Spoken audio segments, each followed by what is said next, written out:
Hey guys, so I'm back with another tutorial, this time for infinite mana. So TNT Dupers have been in the game for quite some time, but for some reason in 1.7.10 they are very poorly documented and it can be hard to find particular designs. Like I've been through a couple of them, even one using a sponge to update TNT ticks, but this one seems to be the best and I ended up condensing it down with just normal redstone. Or modded redstone. So let's just jump straight into the tutorial. So I think the first thing that I will do is do the basis of the blocks. So all we will need is just obsidian. We'll need 2 glass. You can use melons or pumpkins, just anything that doesn't conduct like a redstone signal here. Otherwise, this powered rail will start powering this red alloy wire. And then after this, we will want a block here.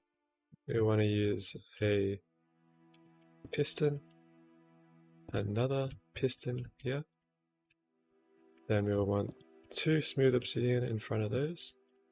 We will want to put a detector track on here with another minecart. On here we will want a sticky piston, a glass block, another normal piston right here, and then we will want a detector track and a TNT. For the redstone, it's quite easy. We will want some form of timer right here. We want a lever so we can stop the timer. You can set this timer to how fast you want your TNT to explode. Typically I go for 0.65, I think that's pretty fast and you can run multiple entropinium flowers, which helps quite a lot generating mana. For the repeater, you want to set this one to 8 ticks. Then you want to set this one for 2 ticks. You can put a redstone signal like that. Then you can drag your redstone signal across here, move it up there. You want to put another repeater for 2 ticks here. A red alloy wire right here with a block. And you want to put a pulse former right there. So yeah, that's basically the entire TNT duper done already. Now let's test it out. Yep, perfect. Okay, now moving on to the Botania part. So to set up Botania, it's really quite easy.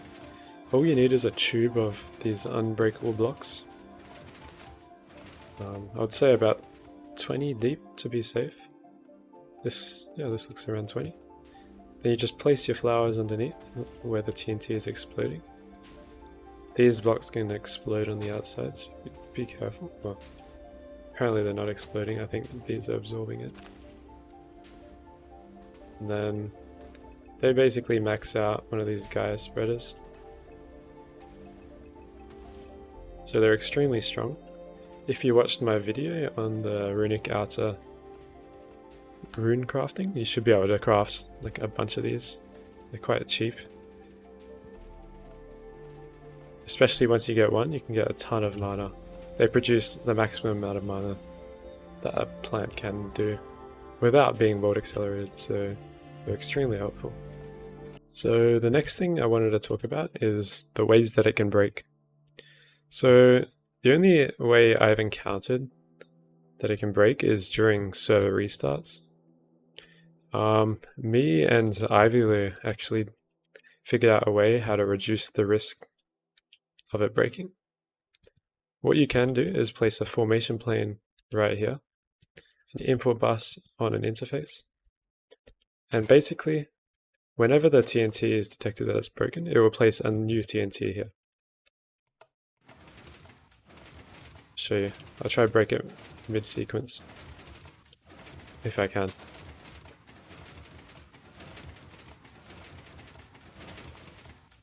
Yeah, and it'll automatically fix itself. It's a pretty simple setup with just an import bus and a formation plane. This setup will guaranteed not break if you are playing on a server without explosions. So if you are, you might want to try turn off this setup, which is pretty easy, when the server is about to restart, or before then. Or you can set up comparator signals on here pretty easily. Comparators will detect how full a mana pool is, and pretty sure it gives a redstone signal strength. So you can use like a power of 3. You can use a dense crystal, one of these dense crystals, and you can set a power threshold pretty easily. If you want to just measure or stop the TNT cannon once you're full in mana. So this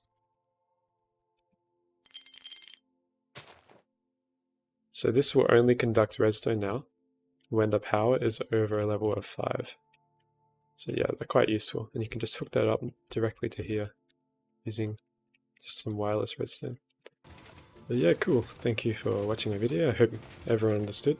I might make an infographic soon, so you don't need to watch the video to make this design. I'll be posting that probably on my Discord, so join that if you haven't already. Thank you.